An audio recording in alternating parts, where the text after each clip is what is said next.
All right, everybody, we get to look through some really cool examples, and we have relied on examples like this in the past for showing everybody what can happen in a sensor when you get that phone call from a grower and they're questioning you and what you're telling them, what the sensor's telling them. Everybody has probably been in that situation.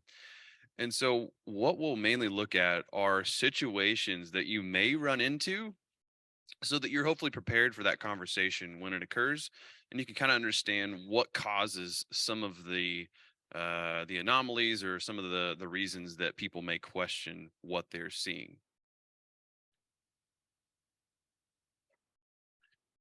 And i I spent a lot of time trying to gather these examples to try and categorize all of the different situations you may run into. And really, I think it breaks down into three different buckets.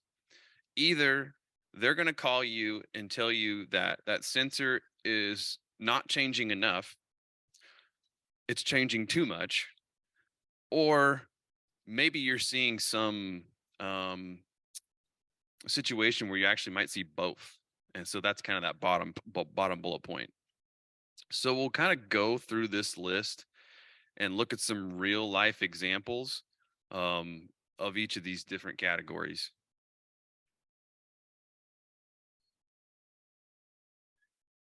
So this one, calling you out, Rebecca. I remembered this. I'll be calling out some of y'all though. We had some cases this year. So these are from 2022. A lot of them are. Some of them I couldn't find examples from recent times. Um, but in this case, we had a sensor that was definitely being questioned as to whether or not we were seeing a reaction in the soil from when the irrigations were occurring. And what we found after looking at a lot of it is, uh, you know, especially with the CropX sensor. So I'll explain that this is a CropX sensor. And sometimes if you've got that first sensor deep enough and you've got a high enough compacted soil or a heavy enough soil, and the pivot may not be putting on as much as you think, that sum graph isn't going to change much because that top sensor may not get as much water as what you're expecting, or it may be being absorbed by that first 4 or 6 inches. So in this case, um, I think you ended up moving it to a different location. This is 7 East.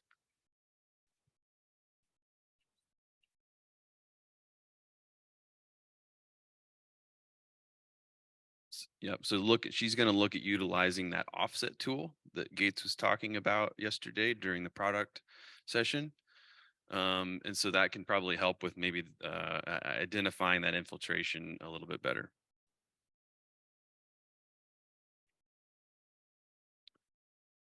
And here's what that uh, the individual sensor graph look like. So the blue line is the most is the highest sensor. So you see that's where the majority of any of the infiltration that we were getting was occurring, and it wasn't much to begin with. And it was getting fairly dry even towards, let's see, that's where you see the majority of that soil uptake occurring is after July 10th.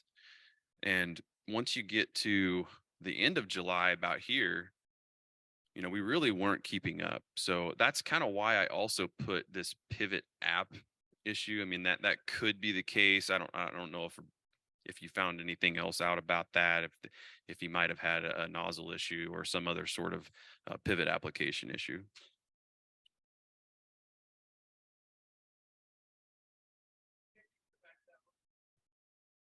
Yep.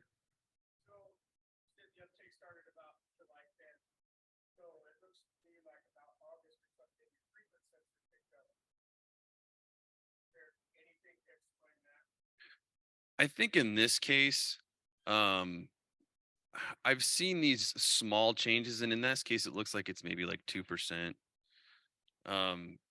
I think this might go back to some ways that the VWC is calculated, bringing in that EC value. And it's like when it hits different thresholds, you might see it bump one way or the other. And I usually see it on the 36-inch sensor. So I think that's just, I mean, it's more or less noise, but you're only going to see that bump once. It shouldn't go up and or it shouldn't oscillate like that a lot. Because I think it, like I said, I think it's when the EC values hit a certain threshold and then it causes that VWC amount to change because it goes back down right here at the very end of the graph.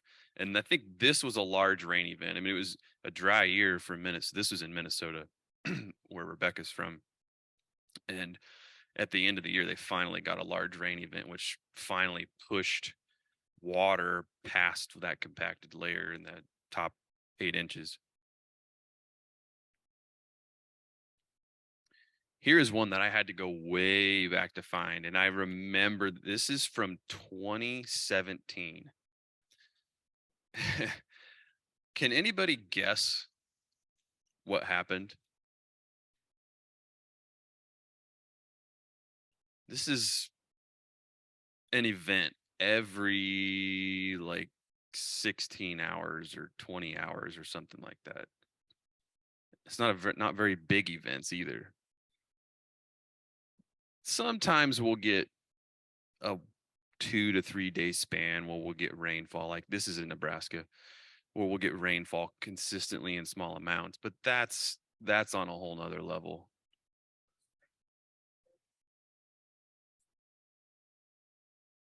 Nope, wrong. In this case, he was questioning the data.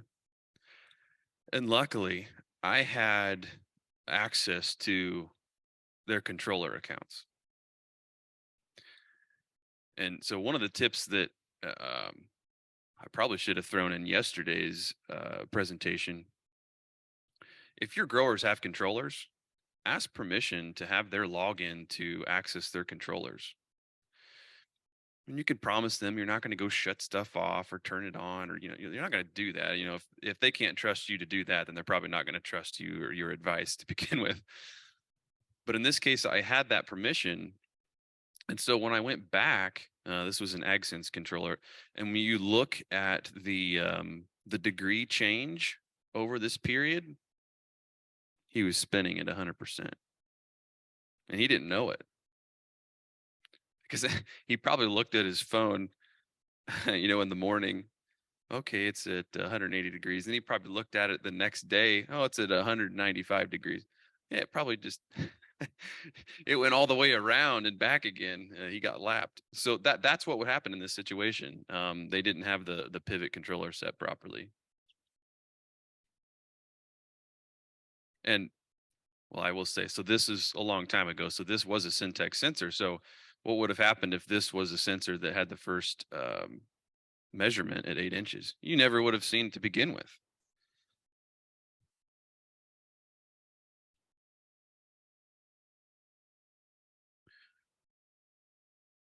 Picking on you again, Rebecca. But I've seen a lot of this, or not a lot, but there were some other examples of this year. And this is actually a new way to identify this issue this year that I don't know why it didn't ever occur to me before. So this is actually the temperature graph of a CropX sensor. And the blue line is the top sensor, the orange line is the bottom sensor. And what you're seeing here is an oscillation on a day-to-day basis of 15 to 18 degrees a day. Now, can soil at 8 inches change that much in a 24-hour period? No. So what is going on here is you've got a sensor that doesn't have perfect contact, and there's some sort of an air gap, because what can change a lot quicker in temperature than soil? Air can, right?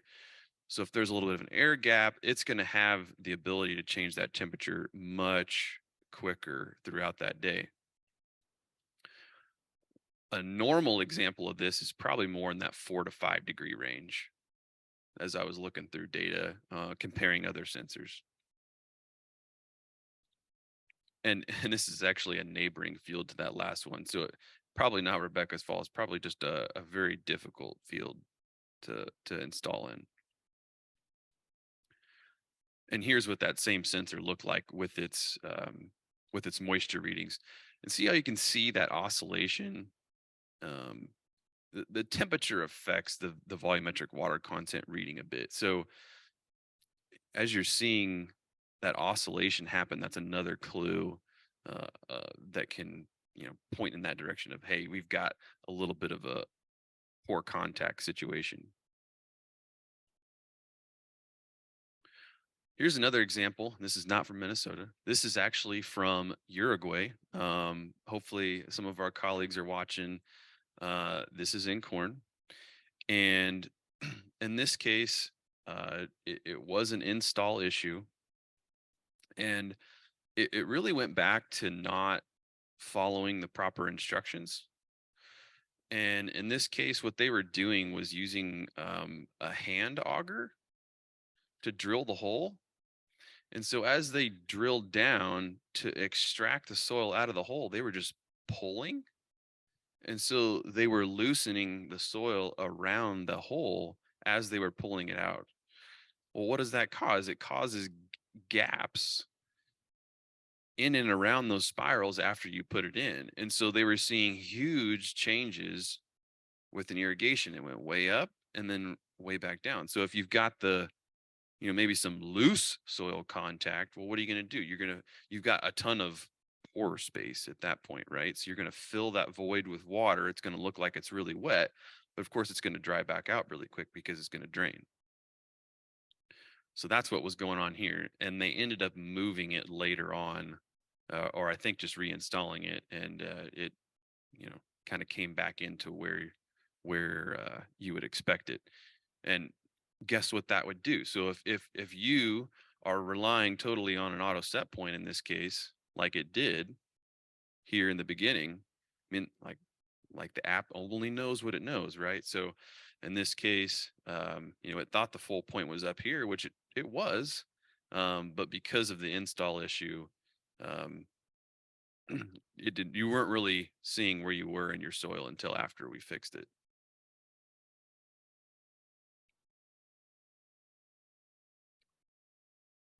Here's another example of a situation where the sensor was very unresponsive to irrigations and it had some limited root depth. So not a lot was happening in terms of the water uptake. And so I went back and used a tool that I would also recommend, uh, simply Google Earth. Just looking at images and Google Earth Pro specifically, because you can go back in time, all the way back to the 90s even, and look at images of fields. So in this case, we've got a sensor that is kind of in that northwest quadrant of the field. And you can kind of see there's some sort of a line from west of the pivot point. And as we go back in time and look at this location, we see there's some anomalies in and around that area. Um, Almost like, you know, maybe some lower organic matter soils just west of it. So as we continue to go back in time, we keep seeing this pattern over and over again, in a close proximity to this location. And if you go far enough back in time, you see what was going on there. It was a farmstead. I know I'm picking on you, picking on Andrew now. But I think this is a really cool example, because it's such a simple tool to use, um, but so helpful in determining where you might be able to put that sensor. And I mean, I have no idea if the person that's farming it now was the person farming it then, and they may not have been aware of it. But having that tool available to you to help with your locations is very valuable. So one other thing, This is kind of going to that bottom of the original list where we were talking about both kind of increases and decreases happening. Um, and this is looking at a term called capillarity. And generally, you'll probably find this in a little bit heavier soils, probably not the very sandy soils you'll see this in. And might not see this in 2023 because we've got some dry soils. But if you've got a full profile, and by full profile, I mean even below our typical root zone, what can happen at the beginning of the season is as that root grows through 1 feet or 1 foot, 2 foot, it will actually pull water from below the root zone. So like as those top depths dry out, it will continue to wick water up into the root zone from below.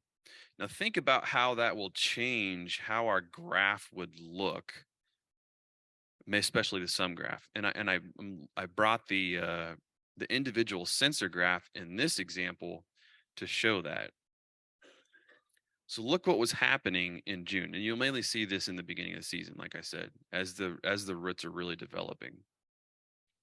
Look at what happened in the bottom three levels of the profile. So this is it, 22, 26, all the way down to 34 inches. You see the increase over time at those levels. It's not major, it's not a huge change. But if you look at a sum graph of that, if you're adding water to the bottom but subtracting water from the top, you have less of a net change, right? So your grower sitting there questioning, why am I not using as much water as I think I am? Well, the answer is because you're kind of replacing it from your subsoil.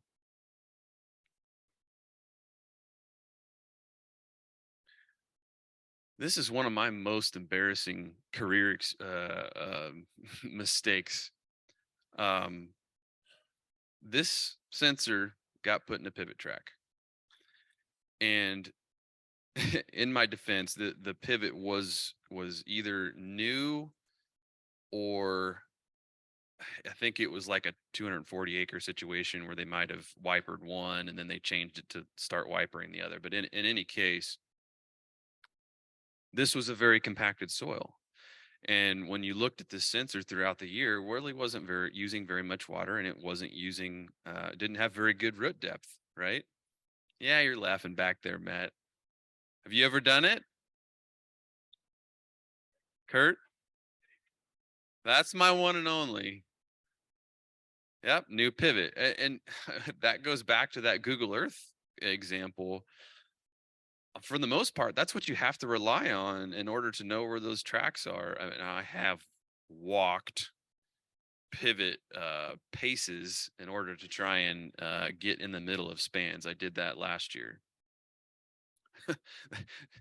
Side note, does anybody have any other pro tips on how to identify spacing? Maybe the hunters have range finders. Yeah. I don't have one of those. So in this situation, you've got very limited root depth and infiltration throughout the whole year. It barely infiltrated to the 10-inch sensor. But you could take that same idea and apply it to maybe a harvest traffic area or maybe an old pivot road. It goes straight north now, but it used to be straight west. Or a location that might be aligned with a driveway, which was causing, more concentrated harvest or some other field activity traffic.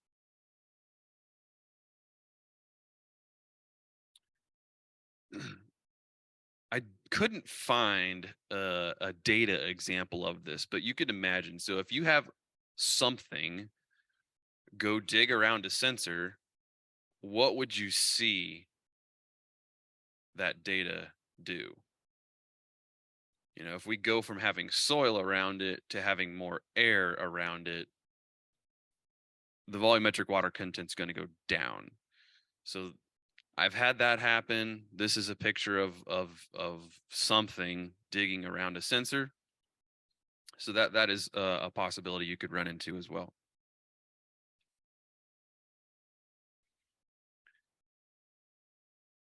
So now we're going to shift gears a little bit. So those were kind of some of all the anomaly cases, and now we want to get into what does it look like to have a good sensor. So we're going to look at some examples, and why is that important is because you don't want to end up like this. So showing some examples of these good management practices that I'm going to display. This is the type of situation you're trying to avoid, and in arid climates, this is a lot less likely. But even in Nebraska, and even though it's still, we're in drought conditions, we're going to get rainfall, and have to manage our profile in order to reduce the effect of an overwatering event. So for anybody new to water management, a blue line represents the field capacity. The red line is representing your minimum allowable depletion, which is just the point at which you want to trigger the irrigation and either refill that based on your maximum allowable rate for that pivot. But you really don't want to exceed right that field capacity at any point, even after a rainfall event. So now I'm gonna do what one of the Thule guys said I was risky for doing live demos, right? And I'm probably gonna go to a duplicated display, FYI, on the tech side because of the delay. So heads up there.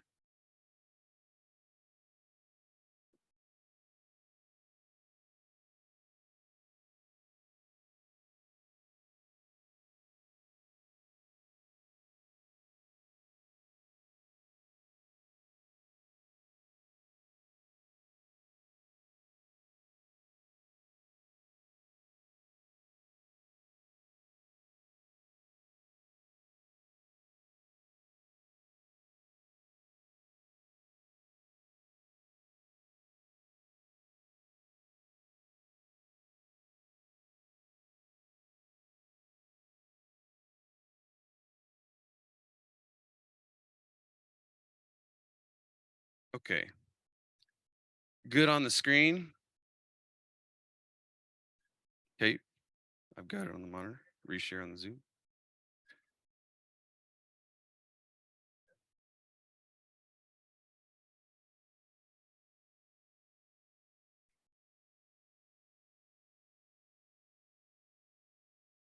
Okay, appreciate the patience.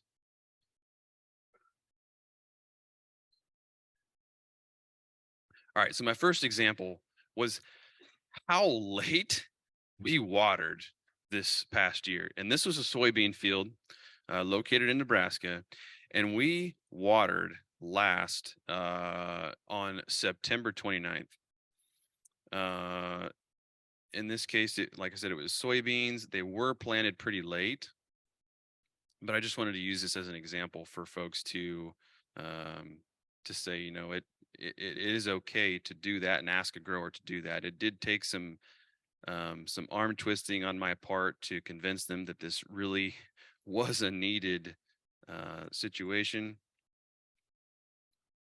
And I'm going to use the same field as an example for how I kind of think through what a good season would look like.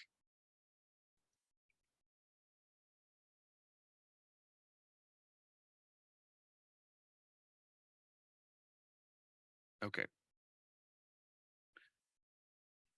So I left this sensor in for a long time after this event. This sensor wasn't pulled until almost November. But here's that last watering event. And if you think through how you manage water throughout the whole season, to me, as I've gone through my career, I think through in much simpler terms of how I manage this than I did to begin with. And what I mean by that is it's all about trend lines, right? Don't Focusing on every little change every day is good to a certain extent. But what is really important is, and I almost kind of follow the bottoms of each of these events and which way we're trending.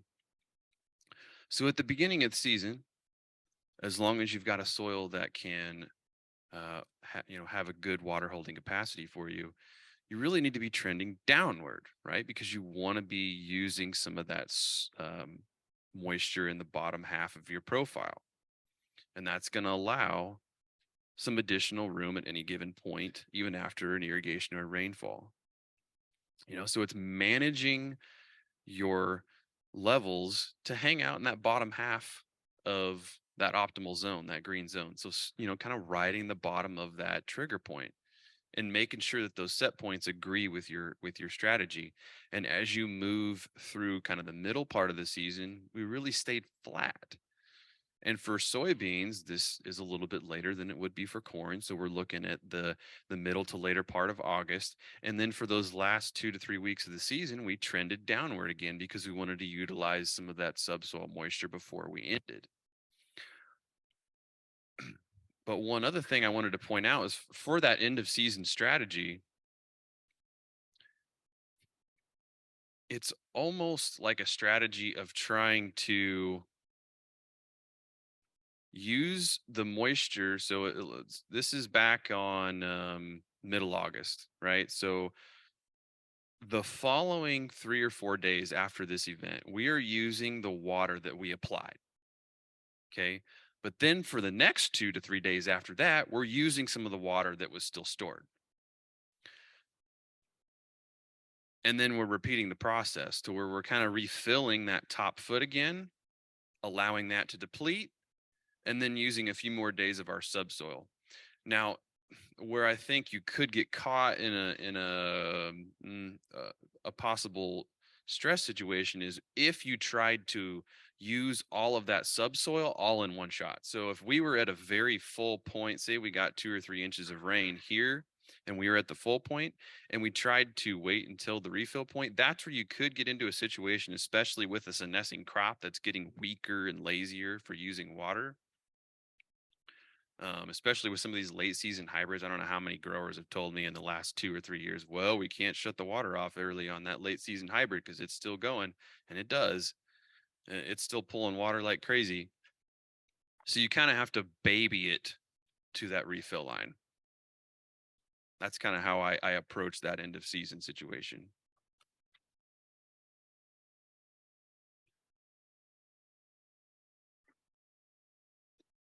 I'm going to flip over to a different field, actually same grower, and show the difference between two sensors in the same field. And this is kind of going into an advanced area of having multiple sensors in the same field and managing the VRI on it.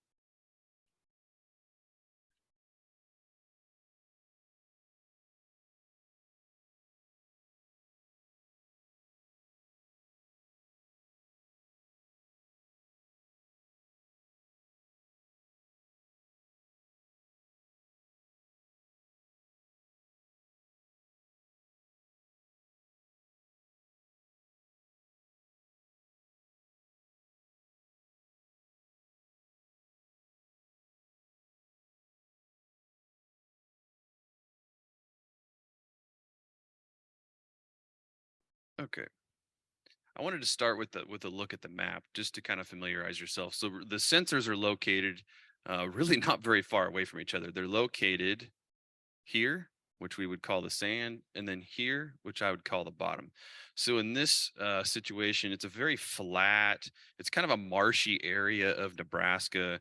There's poor drainage, and I think some of the neighboring fields haven't been planted for like 2 years before 2022.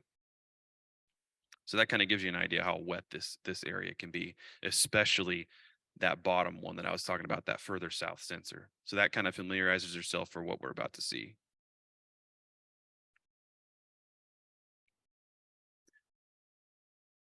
So looking at the sand sensor,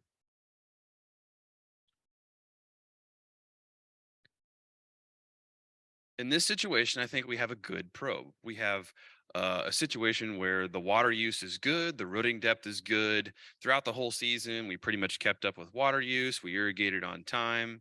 Actually, I think there was one day in July, I was like, you should really stop bailing and you should go turn your pivot on.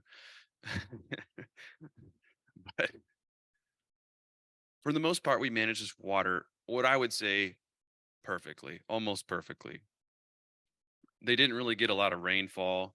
It was a very dry year for this area, which is really a good situation for this field.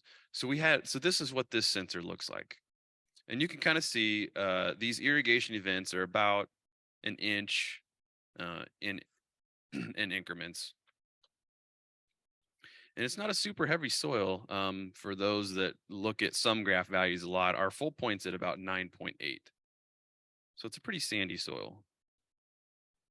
Now, if we flip over to the other sensor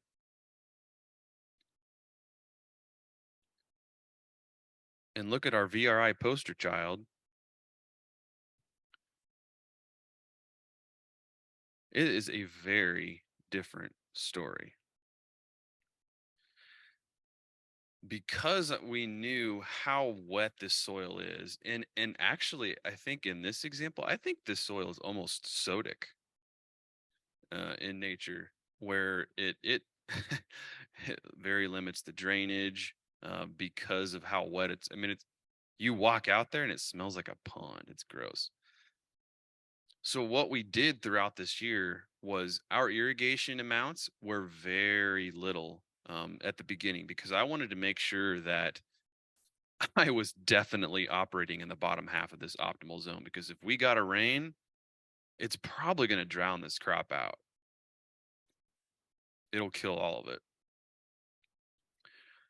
But once we got to the middle of the season, I adjusted my script to bump that rate up because once I achieved my initial goal to get down to the bottom part of this optimal zone, we bumped the rate up in this wet area to kind of be a more of a maintenance mode, right? And then towards the end of the season, um, yeah, we kind of kept that same rate.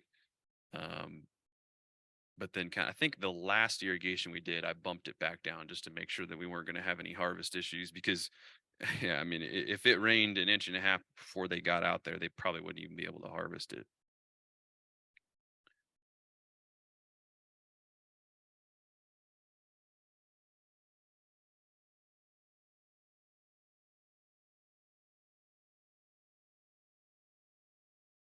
So that was the example of a field with multiple sensors on it and the kind of variability it might need or that it might make sense to have multiple sensors in the field.